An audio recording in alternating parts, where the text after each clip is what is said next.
Hey guys, it's Vanessa at Cake Style, and today I'm making a really cool cake. I'm going to be making a nail polish bottle and I'm going to be placing it on a marble countertop. The first thing I did was cover a huge rectangular board with marble finish. Now if you'd like to see exactly how to do this, I have a video on it where I covered a cake in this, and I will add the links for you up here. I've also gone ahead and baked my cakes. I have 4 6-inch round cakes, and then I have 1 square 8-inch cake. I'm going to be using this and a 4-inch round cookie cutter to cut out our little handle bit. I've also got 4 cake boards, 2 that are 4-inch, a 5 and a 6. I've got a cake leveler to make my life a bit easier. I also have some conduit cutters which are used for cutting out dowels. Then I have a pencil and a spatula. I've got a tape measure because I want to make sure that these are getting to the right height. Now I have made this up in our vanilla bean and rosewater flavor. It's really beautiful and it's feminine and soft, and it kind of tastes like you're eating perfume, but in a totally good way. Trust me, it's gorgeous. So with these, I want to go all the way to the very edge. My cookie cutter is just under a 4-inch, so that should fit perfectly. And that will leave us with enough room to put our buttercream. So I'm going to start with the actual bottle itself, and I'm just going to apply a little bit of buttercream to our board. Take one of our cakes and pop that on, and then we're going to stack up 4 of our layers, adding this delicious vanilla and rosewater buttercream. Now what I want to do is place in some dowels. So I'm going to mark out 4 holes, mark out with a pencil, and then I want to take the conduit cutters and just cut right at that line. And then I just use my first one to measure up the rest. All right, so now I'm going to pop these in, add a bit of frosting, and pop our next layer down. Now what I'm going to do is take another one of our skewers, press it down, and then you can grab a hammer, or if you're careful, you can use your conduit cutters, and you're used to doing this a lot. And you will actually be able to push it through that board. And now I'm going to pop this into the fridge for about 10 minutes to set up. In that time, I want to get our little cakes ready. I'm not putting dowels in this because it's not going to be staying upright. Pop our last one on. Once this is chilled, I want to go ahead and just shave it down a touch, just to make sure it's nice and flat. I want to go ahead and make sure the cakes are joined together and do a nice crumb coat over the whole cake.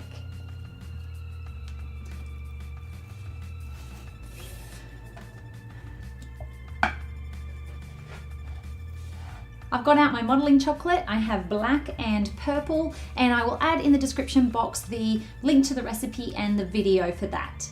I also have some corn flour, a pizza cutter, an X-Acto or craft knife, our tape measure, and some smoothers. So the first step is to just get a nice coat of buttercream on here, and then taking my scraper, I'm just going to scrape around. Scrape that into the top, and apply a little bit on there as well. Now I'm going to place down some corn flour so that my modeling chocolate doesn't stick, and then start to roll it out. So I'm going to come along, cut a straight line. We need about 19 inches, so I'm going to go 19 and a half. I'll go up 8 and a half. Now I'm going to take a smaller rolling pin, just one that I usually use for fondant cutouts or for sugar flowers. I'm just going to use that to roll it up, press it against the cake, secure the first part, and that is the easiest way to wrap it around the cake. Pull out that excess and seal it up. And just make sure it's really adhered to the cake. Now I'm going to take this and cut across, and I prefer to watch the inside of the cake to make sure that I'm not cutting off the top of the cake. It's okay if the tiniest bit of frosting comes off. Now I'm going to take some more and roll out the top. drape that over, and then starting at the back, just come in until you find the cake. Now I've got out 2 cookie cutters that I'm going to be using for our top bit. Cut out a big circle first, and then make it even thicker for the little one. And then roll out a long sausage, and just wrap that around. And now it's time to do the same thing to the top tier. I want to do the bottom first.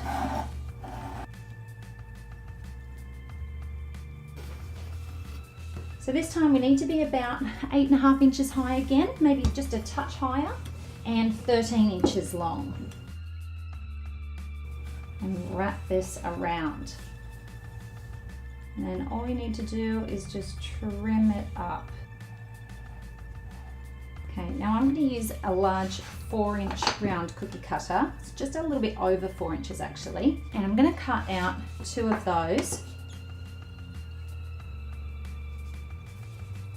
Now I'm going to lay the cake on its side, add a bit more buttercream, and secure this part. Now I want to apply a luster effect to this cake. This is completely optional, and it depends on which country you live in whether or not you can use lusters as a food item or whether it's just a non-toxic item. On the ones that I'm using today, it says food approved. So I'm mixing 2 colors together. I have a blush brush that I got from a cake decorating shop. I'm going to pat it in and then tap it down, and that helps to drop some of that into the base here. It'll just slowly release as you go. So you want to work on the back to start with. Nice circular movements, and you can see why it's so important to go for a soft brush. Now taking some parchment paper, I'm going to cut up some little bits. I've gone ahead and printed out 2 versions of the Revlon, and then I've got Colour Stay as well. And I want to pipe these onto the cake with royal icing because they are quite thin. So I've got some white royal icing here with a number 2 tip. But first what I need to do is map out the name. And then I'm going to take a scribe tool, or you can use a toothpick. And I want to go on the inside and then the outside. And this is the old school technique. Okay, so now it's all there. And you just want to squeeze, do 2 lines where it's double. And by double, I just mean double the thickness. And just pat those down.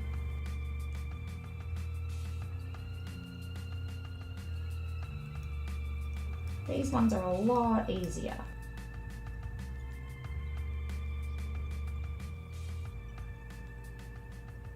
And now the easy letters.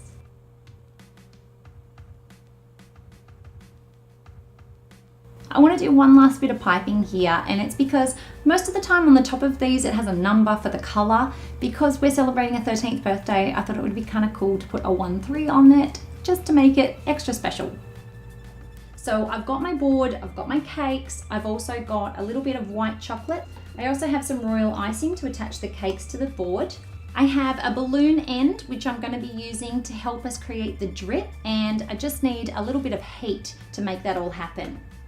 So the first thing I want to do is set down the cake. The next thing you want to do is bend this. Now, in all honesty, it needs to be bent right down really low, but because you don't want to burn your hands, you can go up a little bit higher. Pick a spot, give it a little bit of heat, and then start to bend it. That's going to go in a little ways. So if we can have that about here, add a bit of white chocolate, and allow that time to set. The next step in this is to take some of our black modeling chocolate, roll it out, and then pick it up and smooth it around. I want to give it a pinch, and that section is going to look like our brush. So now you want to score it with your X-Acto knife, give it a trim. So now what I want to do is pierce a hole in the cake. So just want to roll this over and attach with royal icing. Tilt. The last part is definitely the most fun. I've got some of my beautiful purple and I've popped it into the microwave for 6 seconds. That was it. And basically, I want to wrap it around I want to make it look like it's dripping, and then finish it off by applying a bit of luster, just to make it just as pretty. And there we are, guys. We have our spilled nail polish cake. I had so much fun making this. I've wanted to make it for ages. Sometimes you just have a cake design that you cannot get out of your head. Please remember to subscribe to the channel, give us a thumbs up if you like these videos, and I will see you next week.